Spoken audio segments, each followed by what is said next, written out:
G'day guys, Duckville here. We're going to watch a game from the NA ladder this one is from, although it is sent in by one of our heroic viewers. Our protagonist is going to be starting over on the top left hand side here on Zelnaga, I was about to say Zelnaga Caverns.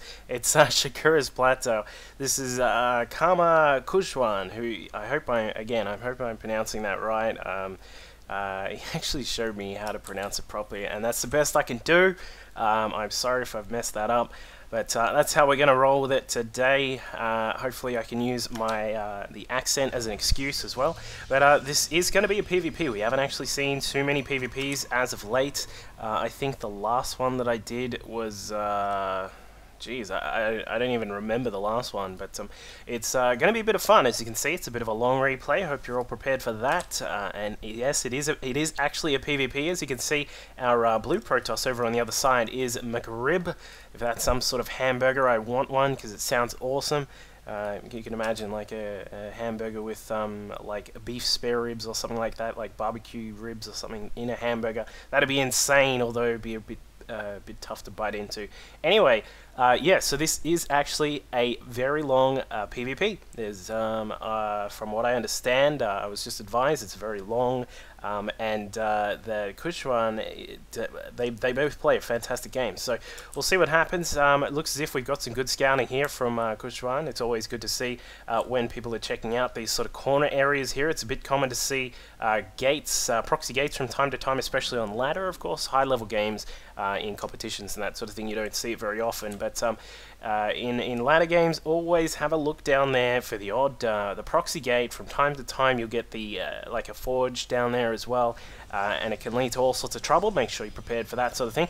But just starting out here, both of these guys are going to go very, very standard for the moment. Nothing too fancy coming along. Both of them getting got a gate up. It looks like Xujhan actually has the cyber up just a tiny bit quicker, so you should be able to get his particular tech of choice already up and running. And as we can see, there is actually a probe just being a little bit annoying, hanging around the gas, trying to stop that from being built. McRib trying to push it away, does eventually get the probe to back off, and then gets that second assimilator started. It was a little bit delayed, as you can see. Again, Xujhan just a tiny bit in front, so good work to delay that second gas there as well.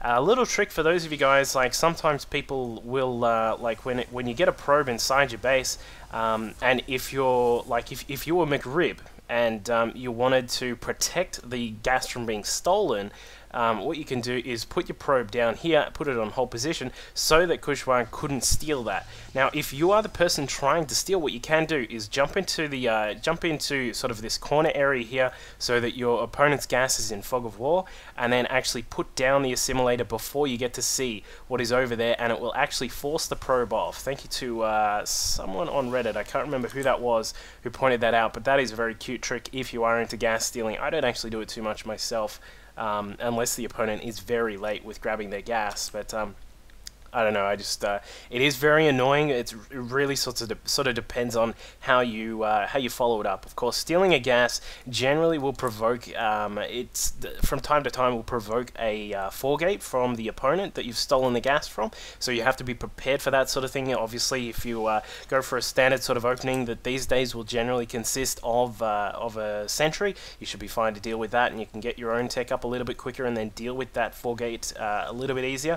But as I said, it very much depends on how you actually decide to play out a gas steal. But we do still see from time to time, but meanwhile these guys are taking up at the moment, both of them actually grabbing a Stargate. As we can see, Xujhan with that Stargate just a tiny bit quicker, and now just poking up the ramp, trying to see what is up the top. We do have two Stalkers that have been chronoed out pretty quickly here. In fact, a Sentry is also being chronoed out, and there is a Stargate from McRib as well. So we are going to have what looks to be perhaps some Phoenix battles from both of these guys. Just interesting to note that McRib has this probe down here. He can keep an eye, perhaps get a little bit of scouting on the natural here from Xujhan. We'll see if that is the case, or if he's just going to use that to put down a proxy pylon. But the first Phoenix is out, and actually just to sort of go back on the history of how this replay got to me from Xujhan, we were actually having I actually started a topic on the the subreddit called StarCraft_strategy. I recommend everyone have a quick look there if you can, instead of just being threads about celebrities and all that sort of stuff. There's actual strategic content that you can learn a bit more about the game. But anyway, I started a thread on there about late game PvP, and Kushwan and I had a little bit of a chat about that, and he sent through some reps for me because I'm actually having a little bit of trouble with dealing with Phoenix openings and actually doing them myself. So again, thank you to Kushwan for sending these through. Anyway, so both these guys just getting a few Phoenix out, and it looks as if McRib is actually going to go with this slightly differently, grabbing that +1 to air weapons. That means that those Phoenix will do a tiny bit more damage. In fact, it's so rare to see a lot of Phoenix with that upgrade. I don't even know how much damage they do with the upgrade, but we'll see what happens. At the moment, we got Kushwan with 4 Phoenix out. At the moment, his opponent has 3, but he's about to get a second one out very, very soon. So we'll see how this goes. Of course, you do need to be careful in your mineral line. You've got to make sure that those probes are protected. The Phoenix now coming inside.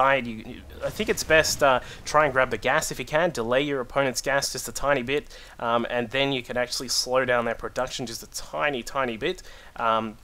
As we can see though, Kushwan actually just grabbing one of the probes on the minerals, and now he's actually going to expand. So both of these guys feeling pretty safe at the moment. I generally concur with both of them expanding. Of course, these guys are a lot better than I am, especially with this matchup. This is Masters level PvP, by the way. I don't know if I mentioned that before, but they're feeling a bit confident. Of course, they know that that essentially each other have gone with a Phoenix-based opening, and they're going to be able to utilize their various Phoenixes. And in fact, we'll see if McRib actually catches on that his Phoenix upgrade will be tiny bit quicker than what Kushwan's is, but now he's actually just floating around. He does have a total of 5, and wow, look at that. We've actually got +1 to shields on the way for those Phoenix as well. This is a really cool little strategy that McRib is going for here. The reason that it's really nice to grab that the +1 to the shields, apart from the fact that it's just totally badass and no one ever does it, is that with the Phoenix battle, a lot like Stalkers, when they go into battle, Blink Stalkers will be able to blink in, do some damage, and then get away and try and regen their shields. It's a big part of why 6-gate blink style builds and that sort of thing are very common to see against Zerg, because you go in, blink in, do some damage, then run away and regen the shields. And as we can see here, the shields of McRib staying alive for the moment. He's just about to get that upgrade, and Kushwan actually losing a couple of his own Phoenix there, unfortunately, because that +1 for McRib has already kicked in, and Kushwan's still just a little bit behind here. And now even McRib is going for the +1 to the air armor as well, so he's really going to kick into overdrive with those upgrades. The Phoenix of his now have +1 to weapons, +1 to shields, and very soon they will have that +1 to armor as well, so he'll be sitting in a very nice position here. Both of these guys doing quite well with their probes, currently sitting at 35 and 36, 38 I should say, for McRib. They're sitting in a very nice spot, so they're actually doing quite well. It's very crazy to see probes in that sort of number in a PvP, but I tell you what, we're not dreaming here, guys. Do not worry about that. But as you can see, the Phoenix count growing ever more for both of these players. We've got Kushwan sitting on a double Stargate over here. McRib also has his own double Stargate, and these upgrades still going as well. So these guys are really going to go hard on this this Phoenix v Phoenix battle. And just for the moment, Kushwan does have a slight lead. He's got 10 to the 7 of McRib, and they're just sort of floating around, just trying to see if they can get around and cause some damage. Looks as if McRib is going to try and sneak into the main base of Kushwan here. He does get inside. This is a little bit unprotected for the moment. We can count on those Phoenix from Kushwan coming back across, but a lot of probe damage was done there, and he is going to try and float away. But now with the higher count of Kushwan coming through, these guys, this is actually really cool to watch. Look at that, just scrolling across. It's like watching a side-scrolling RPG or something like that. But really decimating the count of Phoenix from McRib there. And now McRib is going to need to either put down a couple of cannons inside his mineral lines to make sure the probes are protected, or he's really going to need to just chrono the hell out of these Stargates to get his own Phoenix count back into overdrive again. And now one thing to note is that cannons are never going to be perfect. Like a lot of, you can look at these sorts of battles where you have a Phoenix versus Phoenix sort of fight, and you can say, alright, well I've got, like if we look at McRib here, the cannon does protect, it does do a little bit of damage to these Phoenix, but there are so many Phoenix there picking up a lot of those probes, and still, probes were dying. There's no question about that. So you really, you need to sort of position your cannons really well. You need to have 2 or more if you want to be fully protected, but even then you're going to have to just accept the fact that there will be losses from those Phoenix, because sometimes, as we saw there from KarmaXujhan, he's just going to come in, do some damage anyway, and that's going to be the end of it. So that's one thing to think about if you are going to try and get some protection there with those cannons. And now KarmaXujhan has spotted that McRib is going for his 3rd base here. The 3rd base of KarmaXujhan is already on the way as well. So both of these guys getting a 3rd base up. That is going to be coming along very, very soon. The upgrades, of course, still looking very good for McRib at the moment. He is on that 1-1-1 for his Phoenix. In fact, where are the Phoenix? Here they are. He's got the 1-1-1 here, so he does have some good protection with the plus the armor and the shields. And now KarmaXujhan trying to get his own upgrades coming through as well. He does not have +1 to shields, but he does have the armor and the weapons there as well. So they're going to be doing good amounts of damage there. It's also important to keep in mind that the Phoenix damage is actually the extra damage goes to light units. So the Phoenix, if your opponent gets a lot of zealots and you can find a couple of them just out in the middle of the open doing nothing, pick them up, take them out, they'll die straight away because they are just that fragile when there's a whole bunch of Phoenix in the air. I think just about anything is a bit fragile when you've got Phoenix of this amount in the skies above.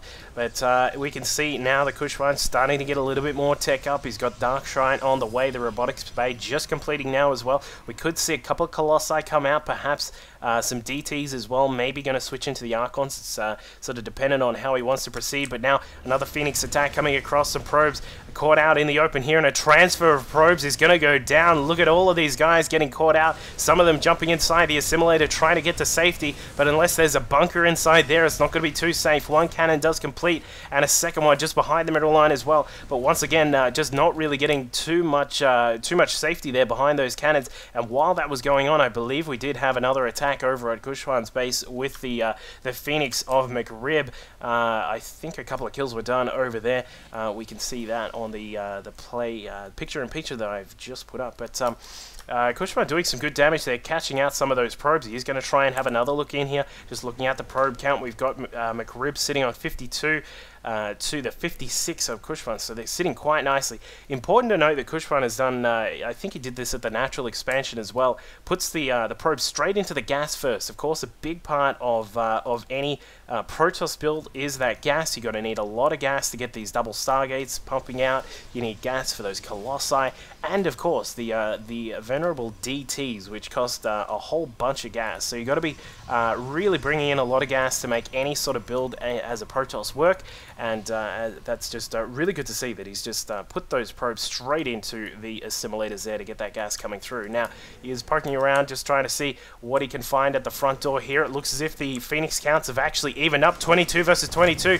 We are going to have a little bit of a battle here. They're dancing in the skies, and they are trying to get some fighting going. It looks as if we're going to have a bit of a back and forth here. KarmaXujhan looks as if he is going to come out with a lower count of Phoenix here. That plus to the shields perhaps helping out just a little bit there. Of course, they do the double attack there, so from what I remember, that actually will factor in when dealing with the shields. It actually takes, it reduces a little bit more of the damage that's done. So correct me if I'm wrong. I don't actually know for sure about that one, but I'm pretty sure that's correct. If you know that, please make a comment and tell me if I'm right or wrong.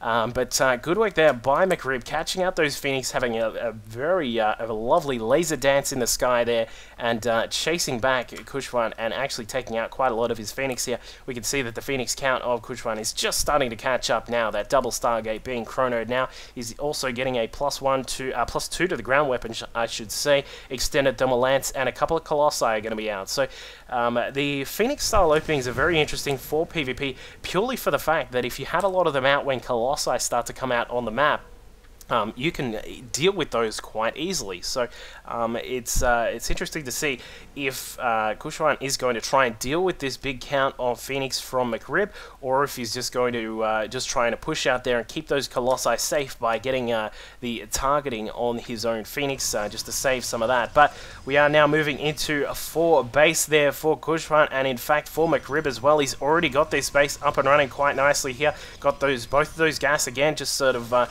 just pumping away. Another laser dance in the skies from both of these guys. It looks as if KarmaXujhan just being a little bit more defensive there, bringing up his ground units to try and make sure he can put extra damage on those Phoenix as well.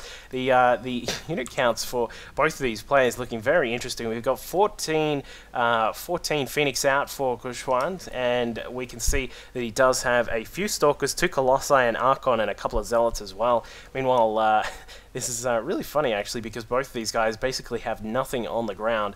But McRib has 8 Stalkers, a Sentry, and a couple of Zealots as well. So he's looking in a little bit of a higher count in terms of the actual units on the ground, but the actual power of KarmaXujhan is going very nicely for him, because he does have those 2 Colossi out. So we'll see if that factors in here. Looks as if the Phoenix are going to try and head across the map. That was actually spotted by a probe at... oh no, sorry, that was the Observer that's just floating around here, and now they are coming across. It looks as if the counter Phoenix are going to come through as well and try and pick off some of these. They're getting some damage done. Both these guys just trying to scroll around with all of those Phoenix, and they are doing a lot of damage. And again, KarmaXujhan just losing out just a little bit here. We've got the count at 18 for McRib. He's going to pick up probes, not afraid of the Phoenix or the cannons on the ground, and he is going to escape. It's like a bank robbery there. Now switching back around, going to switch that back to do some damage there, rebounding like an awesome basketballer, but he does do quite a lot of damage there, taking out some probes and then some Phoenix as well. The harvest account for McRib looking beautiful right now, 84 probes for him. I think that could be actually a little bit too high perhaps. You don't want to go too many on those probes given the actual supply cost of Protoss units, not to mention the fact that he's really going to want to start just really pushing out a lot of these units very soon. But he's got the triple Stargate going, +1 to the ground weapons on the way, so he is going to be a little bit behind in that count, which could factor in when we get to the possible very big battle that is going to come along. And in fact, speaking of big battles, Mothership on the way for KarmaXujhan, that's about to pop out now. A couple of Archons are going to be in the mix as well. We could see a PvP Archon toilet. I would love to see that. We'll see how that goes. Not often you get to see that sort of thing. The upgrades for McRib looking very nice at the moment. He's just about to pick up the level 3 for the air weapons, as we can see there, that upgrade icon that basically no one ever gets to see. So those Phoenix are going to be doing quite a lot of damage there. They've still got the +1 to the armor and shields, but they'll have that +3, which means they're going to be doing quite a lot of damage. And the upgrades for KarmaXujhan sitting nicely, +2 on those ground units as well. The Phoenix are going to be in trouble if the Archons get a couple of good blasts off on them. They've got 31 damage there, and it is in an AoE, so if the Phoenix of McRib clump up a bit, he's going to get in trouble. And now it looks as if KarmaXujhan is going to try and push across the Phoenix in a little bit of a neutral zone right here. They can fly away quite quickly, but if a Vortex somehow gets on top of them, you are going to count out a lot of those. But McRib is going a little bit of his own different tech here. He's got some Templar out and he's researching Storm.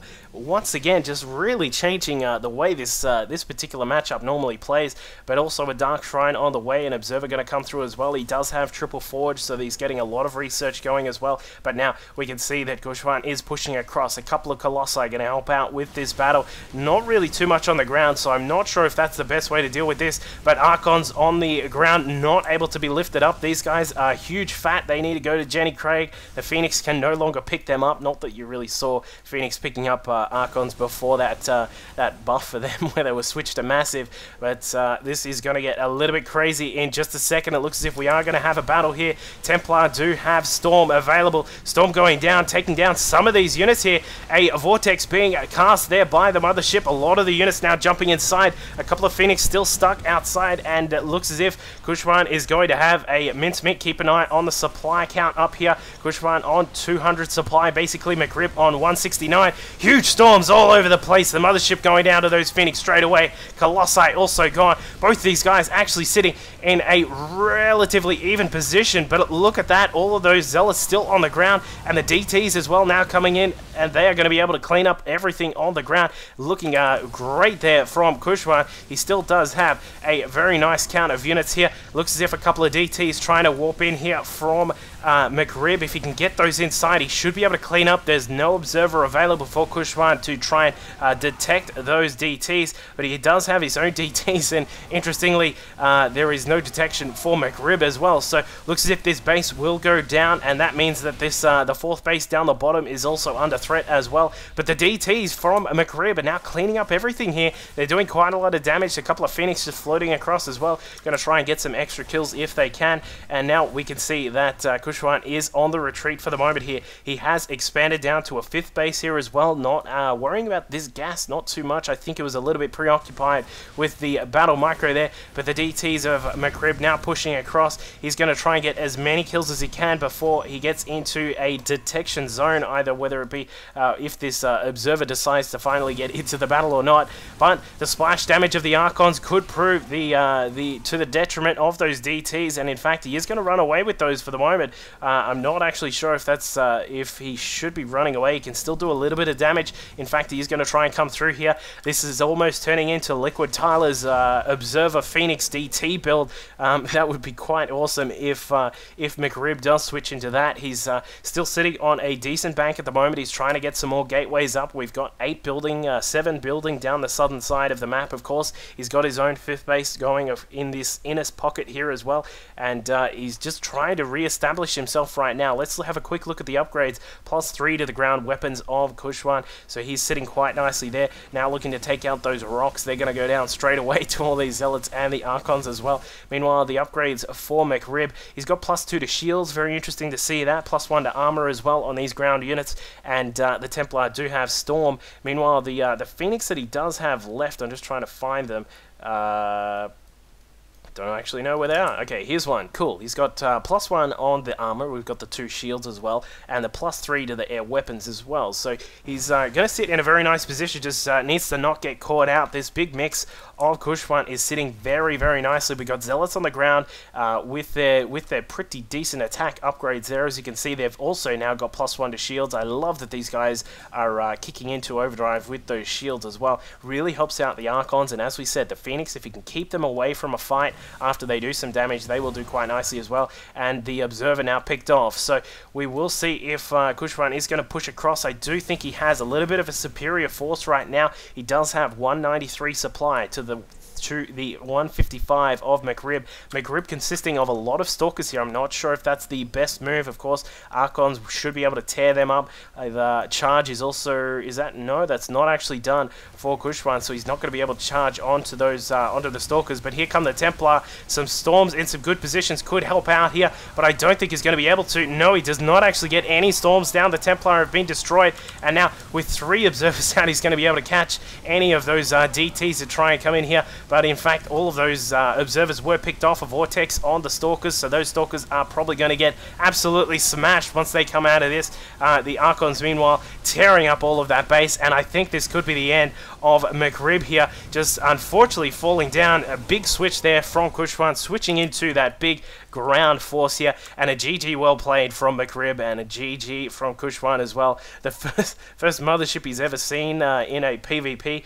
Pretty crazy to see that, but great play from both of these guys. It was a great pleasure to cast this game. Once again, shout out to KarmaXujhan for sending this one through and providing us with a very cool PvP.